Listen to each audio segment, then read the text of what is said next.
document. So this is the Global Compact for Migration.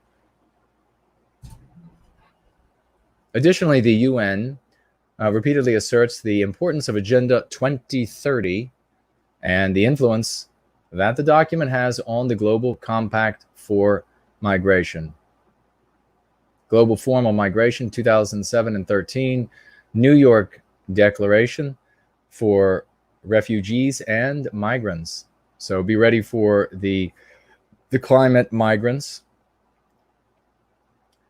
We are determined to take the bold and transformative steps which are urgently needed to shift the world onto a sustainable and resilient path.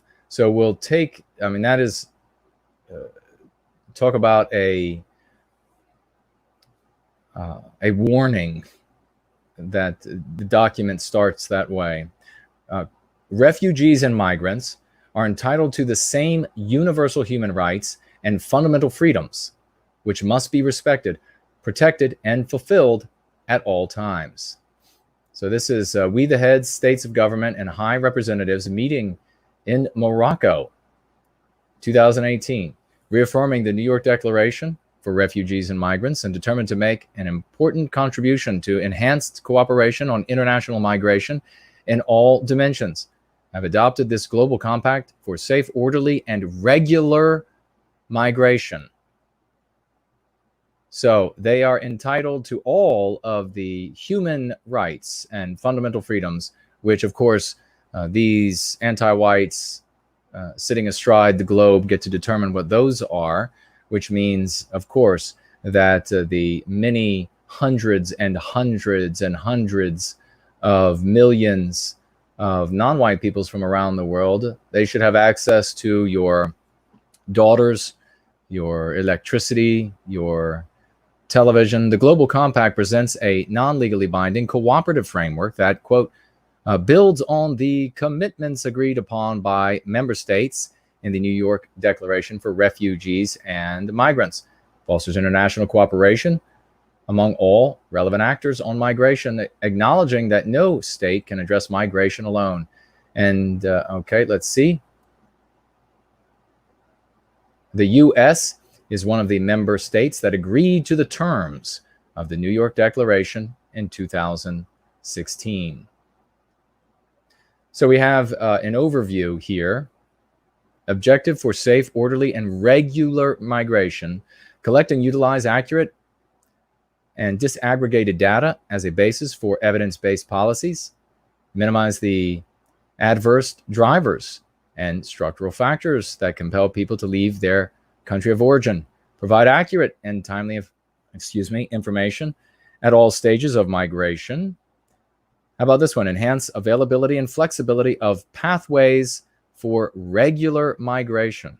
So in other words, signing on to this Global Compact for Migration Pact, which the Democrats will absolutely sign on to, it will be the responsibility of you in the United States. And of course, if you are in one of our other countries, Western countries around the world, you will find out quickly that your governments will be wanting to sign on to this as well, that it will be your responsibility to enhance the availability and flexibility of pathways for regular migration.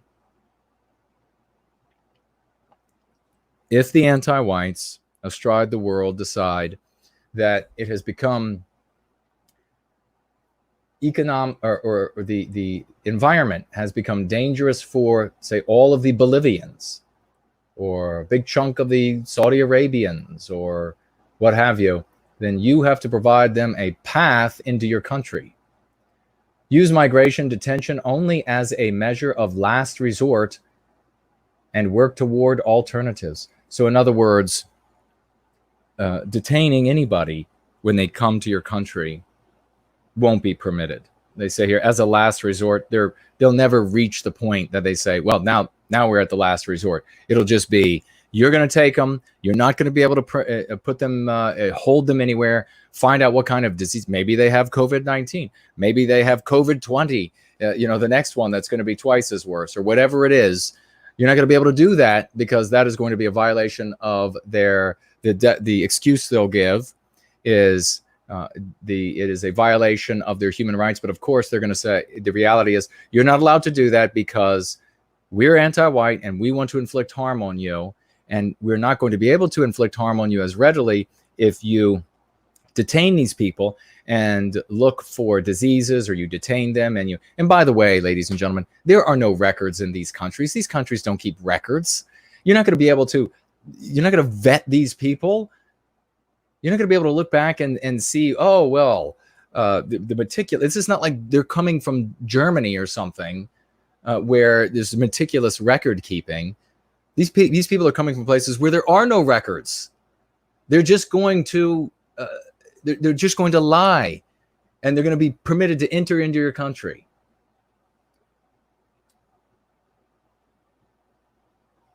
So what does it say? Provide access to basic services for migrants. So in other words, when the hundreds of millions who are displaced by environmental issues and whatever else that they can say, but this environment thing is really the one of the directions they're really going to go. When they are displaced, you have to pay for them when they show up. You have to provide them a pathway to come into your country, and then you have to give them the food, the entertainment, the everything that they might need when they come into our countries. Eliminate all forms of discrimination and promote evidence-based public discourse to shape perceptions of migration. Censorship. You will not be allowed, once the Democrats sign on to this, to say anything negative about this policy and the ramifications and the effects on your community and your family, your job, your 401k, your health insurance.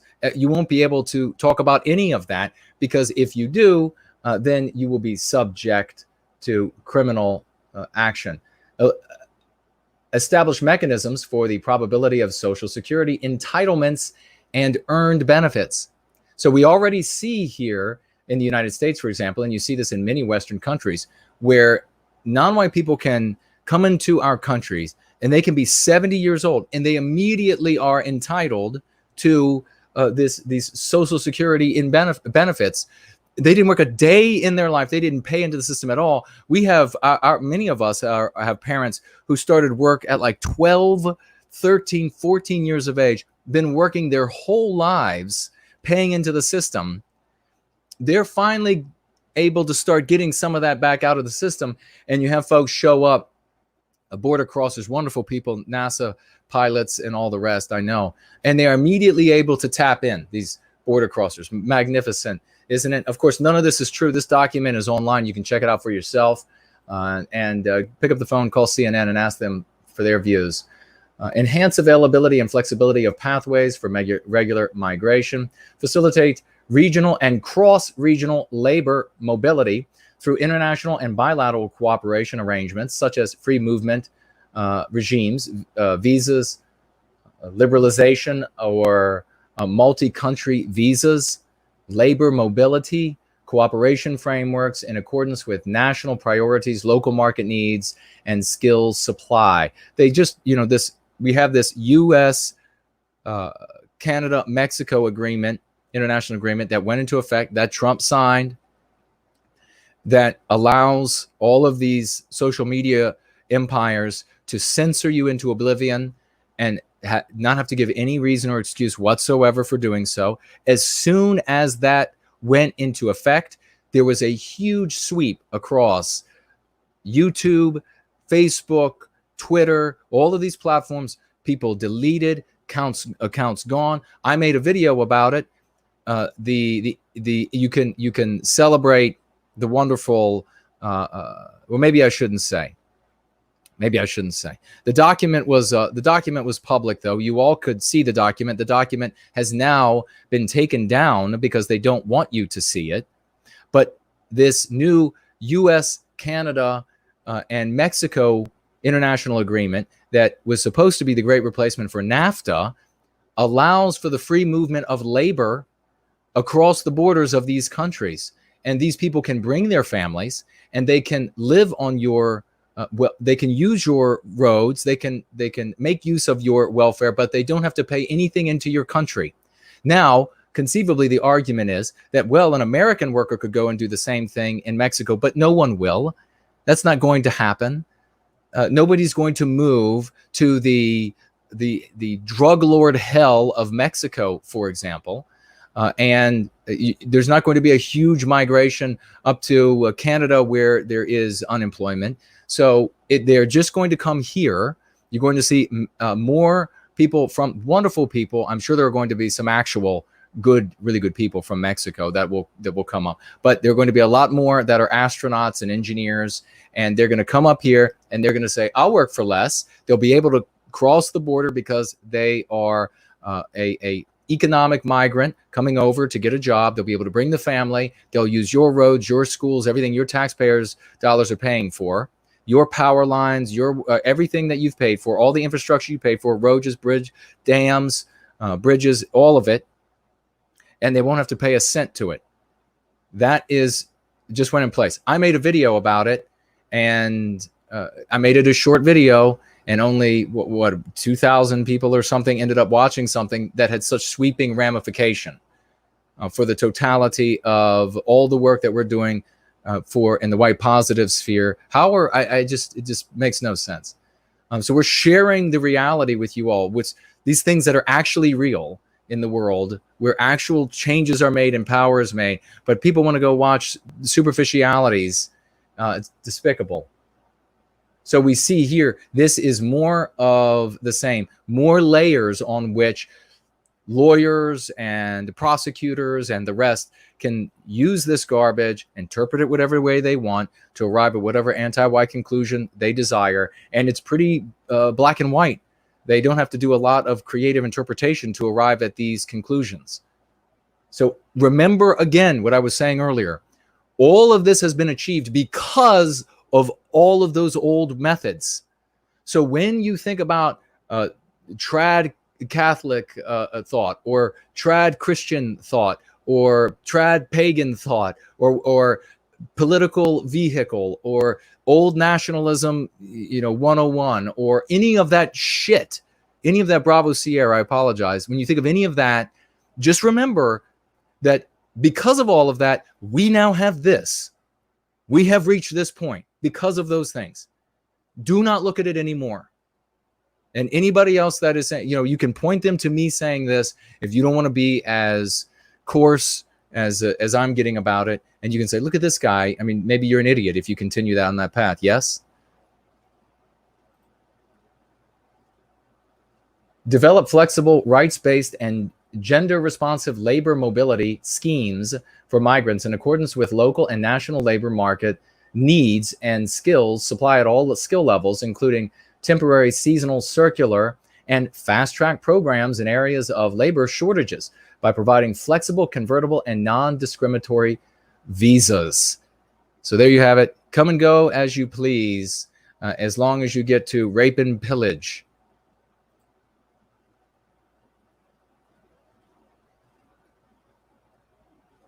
Goes on to say, identification of skills gap, definition of required skill profiles, evaluation of the efficacy labor migration policies in order to ensure market responsive contractual labor mobility through regular pathways, foster efficient and effective skill matching programs by reducing visa and permit processing timeframes for standard employment authorizations, and by offering accelerated and facilitated visa and permit processing for employers with a track record of compliance. So bring in the anti-whites, or bring in the non-white peoples that are anti-white from distant lands, and we will make sure that you get your visas like this so that they can come and go whenever they want.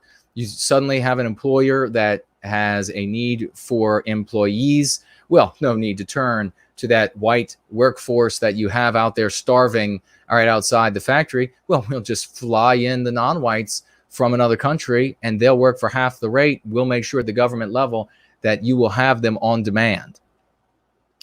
Let's jump through some of these most the highest highlights, I guess.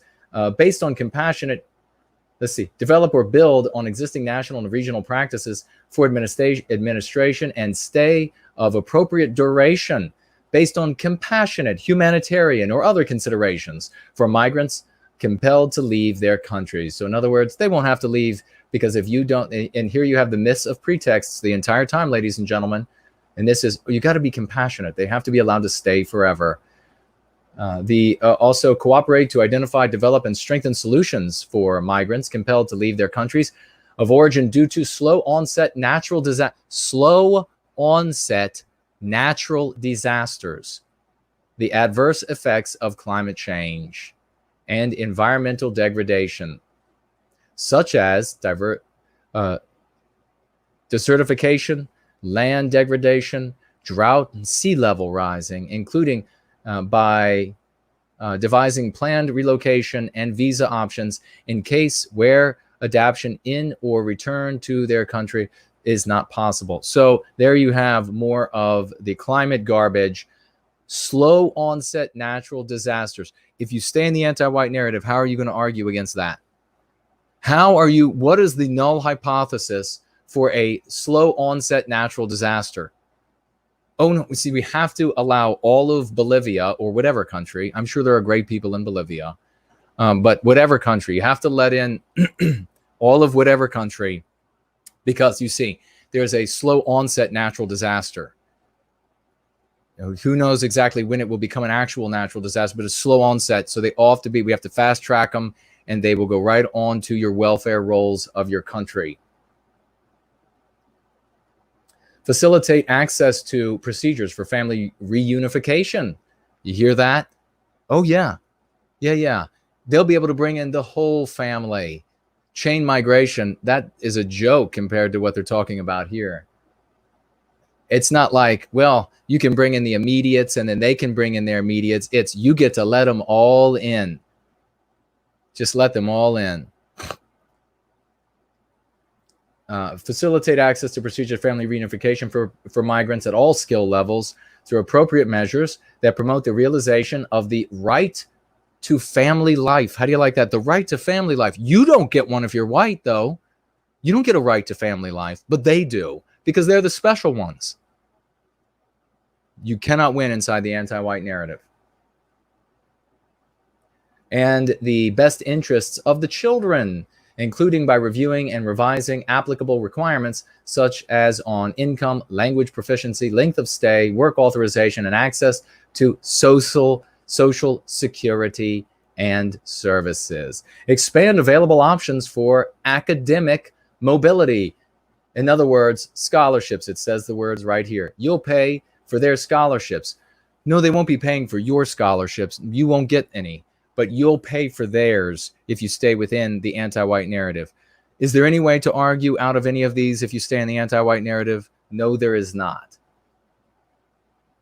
We further commit to prioritize non-custodial alternatives to detention that are in line with international law, and to take a human rights-based approach. Again, human rights. Remember, ladies and gentlemen, nothing is a right if it, remember, this is a mean curative. Nothing is a right if it requires another human being to do something, because then you have just placed that human being into slavery. You cannot have a right to the service of someone else. If you have a right to the service of someone else, they are now a slave. So rethink now this idea of a right to health care. Do you have a right to health care? If you have a right to health care, you've just made a slave of the people who provide health care. And then what kind of health care do you end up receiving? So these are things that we in Going Free are bright enough to catch that you don't see elsewhere. You see other people, they'll talk about these things, and one day if it gets them views, and for whatever reason, tens of thousands, scores of thousands of views, they'll say universal health care, and then the next day they'll back off of that for another scores of thousands of views, and they have no idea of the reality, the fundamental reality, that you cannot have a right to the labor of someone else.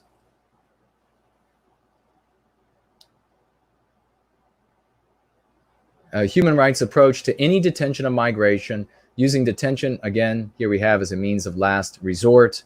We'll go just a couple more of these, and then we'll save the rest for the next one, and we'll get on to your final comments, and we'll take some calls and get out of here before the processing is going to take 5 days for it to work on desktops. And I got a bunch of comments from you all to get back to, a lot of work to do as well. And right, who said, somebody just said something good. Eternal entropy, poisonous words dressed in flower petals, precisely. Beautifully written. That is precisely what it is. And as Western people, we are not accustomed to dealing with people who fight war with deception. As Western people, we show up and we say, here are the cards that are positions. Oh, we disagree. We disagree to the point of having to fight. And then we have the combat, and we kept it. At some point, we implemented rules so that since we were dealing with our relatives, extended family, we would treat each other fairly. And then we ignorantly applied that to the rest of the world, who did not apply anywhere near the semblance of those rules with us. They still don't today. They practice this warfare by deception still. And we see this in all of these sorts of words. That is why we need a psychological defense for the psychological warfare. My God, I was 20.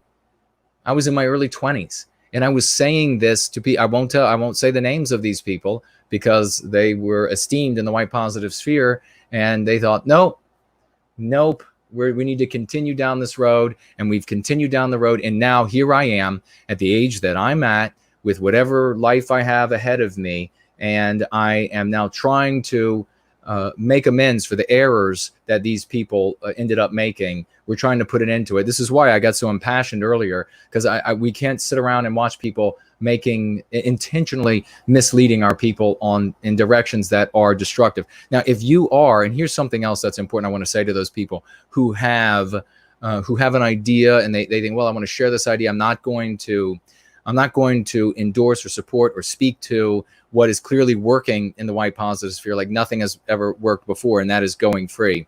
And they want to head down a certain direction. I'm going to challenge them all to anybody who's going to do that. I will challenge you to a debate.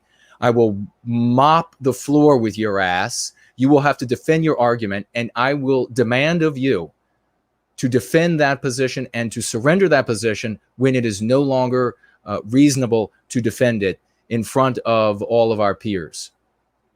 Because I'm not putting up with this anymore. I've been nice. I've given a lot of people respect and allowed them to take folks down dangerous paths, and we don't have the time for it anymore. The more we look at these sorts of documents, the more we realize the timer is about to buzz. The final grains of sand are about to drop out of that hourglass. We can't allow people to mislead our folks any longer.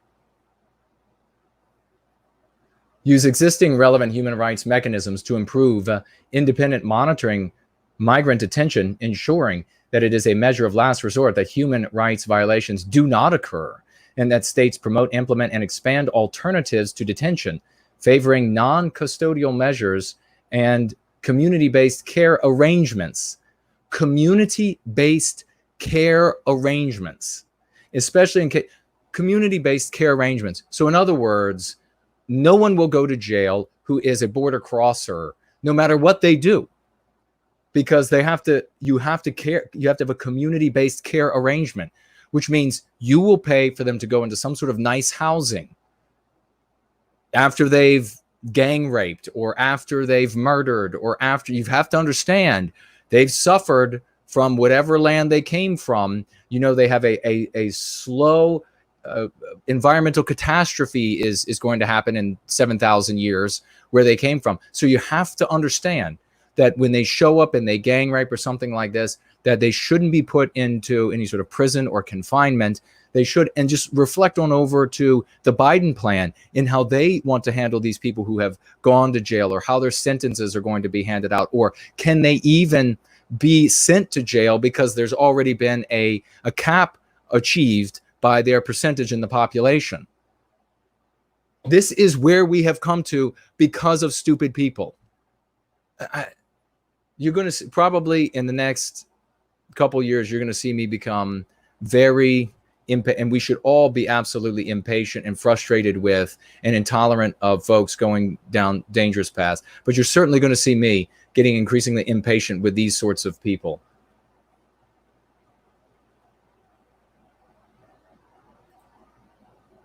Consolidate a comprehensive repository to disseminate best practices of human rights-based alternatives to detention in the context of international migration, including by facilitating regular exchanges and the development of initiatives based on successful practices among states and between states and relevant stakeholders. Who the hell are they?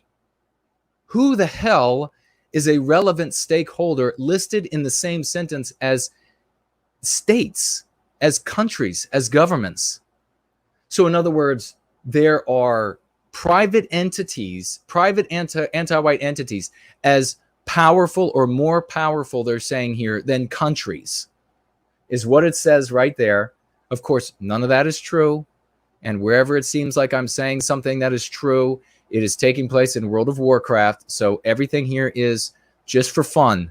Just remember that. None of it's actually true. But you have these relevant stakeholders. So if a relevant stakeholder says, well, I really want these people in the United States, then, according to this treaty, the United States needs to bend to that desire. Of course, I'm totally reading it wrong, and it means whatever CNN says it means. But check it out. I'm sure at CNN they'll talk about this in detail at some point, right? They'll do that, right? Review and revise relevant legislation, policies, and practices related to immigration detention to ensure that migrants are not detained arbitrarily. That decision to detain are based on law, are appropriate. Look at how long they go over this. You cannot detain, you must pay for them. You have to provide them comfortable climate, comfortable housing, food, clothing. You have to unite them with the totality of their family, not just a chain migration, not just, well, you can have your wife and children come, and then she, of course, can have her brother and nephews come, and then that's chain. No, it's everybody you're related to. You have to give them the family experience. They have a right to the family experience. This is the anti-white talking. And what do you hear as someone who's going free? What do you hear when they're talking about the family experience? From the myths of pretext, you hear the sentimentalization, don't you? This is what they'll go at when they think, oh, not enough white women have given into this yet. Not so much for the white men. They'll say, well, some of the white women are resisting still. So let's talk about, and suddenly you'll see on CNN, the arbiter of all things true, you'll suddenly see them talking on CNN about, well, we need to unite their families because parents should be with their brothers with their sisters with their brothers, uncles with their nieces and nephews. You don't want to break up families. There might be tears on their brown faces if you do that. Sentimentalization, you see it right here. We're seeing all of them, the myths of pretexts, in both the Biden plan and in this global compact for migration, aren't we? Every single one is painfully and easily explicable by going free. Do you find the explanations elsewhere? No. What you would find elsewhere, and I'm going to continue comparing elsewhere with what we're doing until we finally get to the point where people stop doing dangerous things, you would find people that would try to argue with inside of the anti-white narrative, saying about the family situation, it's not X, it's Y. And you know what we were talking about the other day. We could give any number of examples for that and how that is going to fail in every single iteration you use it against the anti-whites. The decisions detained are based on law appropriate, have legitimate purpose, taken to an as though these things are not the case. Taken on an individual basis, in full compliance with due process and procedural safeguards, and that immigration detention is not promoted as a deterrent or used as a form of cruel, inhumane, or degrading treatment to migrants. Do you hear that? And are taken on an individual basis in full compliance with due process and procedural safeguards, and that immigration detention is not promoted as a deterrent So in other words, you simply can't jail them. You simply can't detain them, because that might make them afraid of coming to your country, of crossing the border. And who decides what's cruel or inhumane or degrading? Well, if the anti-whites are in charge and it's their narrative, anything short of a 4-star hotel is going to be considered cruel and inhumane and degrading. You, as a white person, can live in a hovel. You can live in a hole in the ground in the anti-white narrative. That's fine. But you cannot subject these migrants, these border crossers, to the cruel, inhumane, and degrading treatment of being in anything short of a 4-star hotel. Provide access to justice for all migrants in countries of transit and detention that are or may be subject to detention, including by facilitating access to free or affordable legal advice and assistance of a qualified and independent lawyer.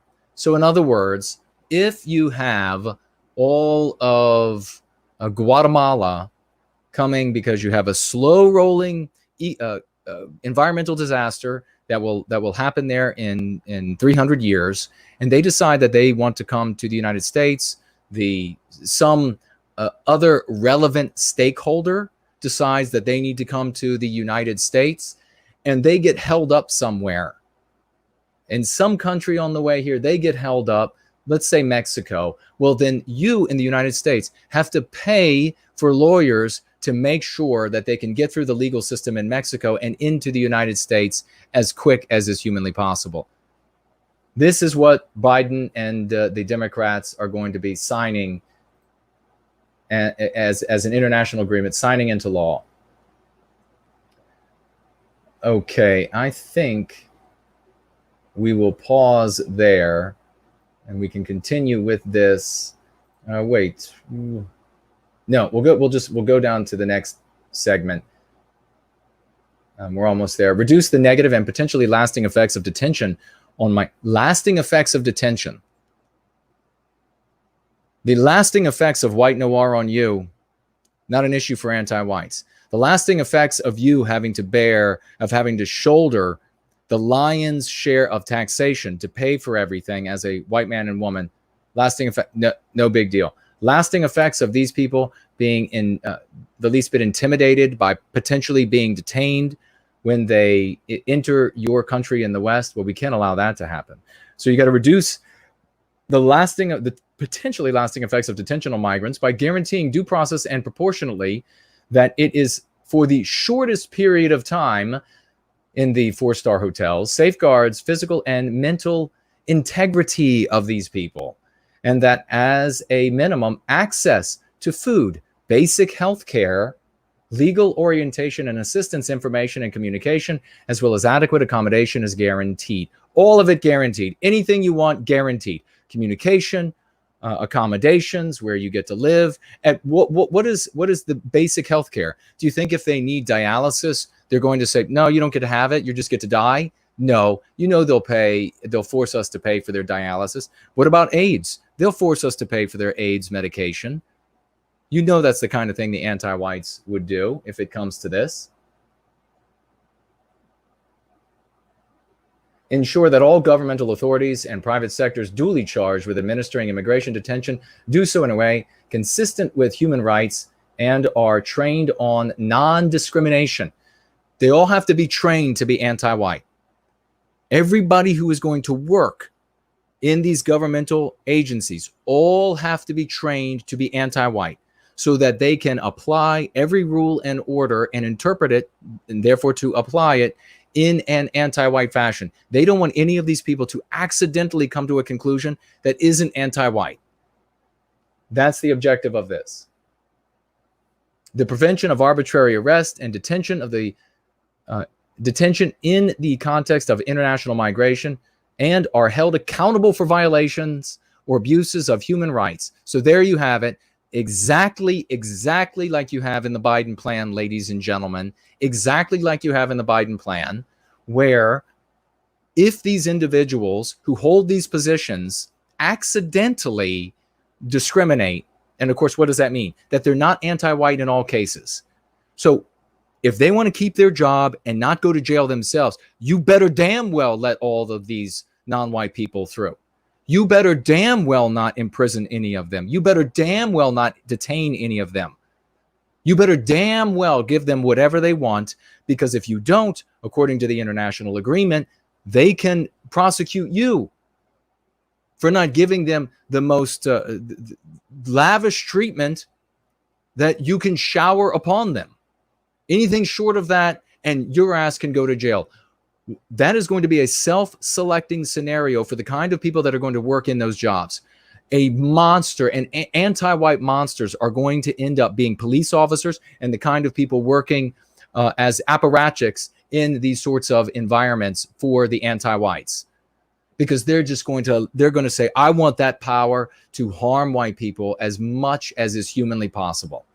That's the only kind of people will end up in these positions, because anybody who's just maybe anti-white a little bit, or vague, or certainly somebody who cares about white well-being, they're not going to want to be in a position where if they don't turn the farm over to every non-white border crosser that shows up, that they might end up getting prosecuted, much less, I mean, you're talking about they might lose their job. They might not be able to work in their field again. No, for God's sake, they might go to jail for it. And we are here today, again, I'm going to say it, because of all of those old systems. You like the systems of the old party? Hey, let's get a political party together. No, dumbass. That's why we're here. Hey, let's get a little religious sect going. No, dumbass. That's why we're here. It just is mind-boggling. I am so finished with midwits and midgetwits out there coming up with schemes that have failed so many times already. And they're too short-sighted. They're too limp. Richard, the short name for that name, to take a look at what is working and say, okay, this is clearly working. We don't have time left. Everything's going to hell in a handbasket. It's circling the drain and it's on fire.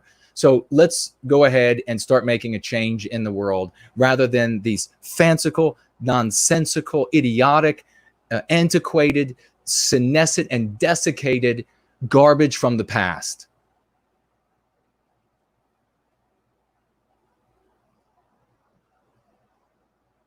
Protect and respect. This is the last thing. Protect and respect the rights and best interests of the child at all times. So you got to protect this is the sentimentality. And then you had, so you could watch all the way through, go back and watch this, and then find each category. When I read these different bits, find each category where it fits in the miss of pretext, and you'll find it fits under one or more of the rubrics every single time. This is how you come to understand the anti-white. And I got to tell you, for those of you out there who are, and this, I'll finish here. I love you all, but there is there are some of you who really like me because you like me. You think I'm a great guy, and I am a great guy, I must say. But you think I'm a great guy, and you like that I'm dedicated, and you like that I've been doing this for so many years and I won't stop, and you say, okay, you're doing good things, you got this, go free, and you keep coming to me speaking inside the anti-white narrative. You all have got to stop. You know who you are. You keep coming to me and you show me the videos from inside the anti-white narrative. You keep coming to me and using the same old losing strategies. You keep coming to me and telling me, hey, Jason, there's this really great effort going on over here, and they got this guy. He will just make, one heck of a politician someday or something. You know who you are. If you really like me and you appreciate what I'm doing, then you actually need to give up all of that backward, asinine, stupid nonsense. You need to give it up. And you all probably know folks like this too. They just want to put on like they're like, oh, okay, this particular thing is going now. Well, where can I find an Eindelen to put on, and that'll be my. And then they immediately start. They're like, well, let me focus on this one other group out there so that I can be a player in their story. Let me just talk about them all day long. No, dumbass. No, that has failed. That has failed. That has failed. Stop failing. Just stop failing and start doing something that works. I'm losing my patience because we're here now because of this. We're here now and we're facing, this is not something that we can say 50 years from now. We're not saying this 50 years from now, 70 years from now. We're facing this, and not just in our lifetime. Maybe it'll happen when our sight has gone dim and there are a few days left ahead of us, and it's a short walk to the cemetery. No, my friends, this is nigh upon us, and we're here because of all of that stupidity. Protect and respect the rights and best interests of the child at all times, regardless of their migration status, by ensuring availability and accessibility of a viable range of alternatives to detention. Favoring community-based care arrangements that ensure access at your expense. White man, white woman, think you're going to have money for your children to go to school? Think you're going to have money for their school supplies? Think you're going to have money to be able to educate them? No, you're going to be paying for these non-white children to come in. You will have to ensure access to education and healthcare, and respect their right to family life and family unity. You'll be paying for it and you'll have to respect it, but they won't have to respect yours. And by working to end the practice of child detention in the context of international migration. We'll stop there, and it's getting real in so many ways, ladies and gentlemen. Looking at these documents, let's give a wild, raucous round of emoji applause for Carlisle, who has worked tirelessly through these demonic and dry documents to pull out the kernels of true poison for us here, because we are doing the good work of making a difference in the world. It's by sharing this with us. This heroic woman has not just provided another news source in the white positive sphere. They're doing good work, those who provide news just on a general basis, or provided this information to somebody who is going to be risible about it and wonderful. They're going to make jokes. Those things are good. Or provided to somebody who's going to say, as they read through a couple of these things, what would Nietzsche do? That has its place in the world. She has provided that to a people, to a thought process, to a psychological defense for the psychological warfare, so that we can see where we are today, what tomorrow holds for us as a consequence of all of those old ideas remaining inside the anti-white narrative. They are the reasons we are on this precipice and looking into this darkness now. It is their ideas that have led us here. And it doesn't matter how many times they recreate, a lot of these folks like to joke around and say that anti-whites will say, well, Chinese communism, the Soviet communism, North Korean, none of that's the real Cambodian communism. None of that's the real communism. Somebody is going to get the real communism right one of these days. And these folks will joke about those people, and they do the same thing. Oh, well, that wasn't the right kind of political movement. We've got it now. That wasn't the right kind of paper pusher that you would find in a bureaucracy in D.C. We got another one here, and he's polished up even better.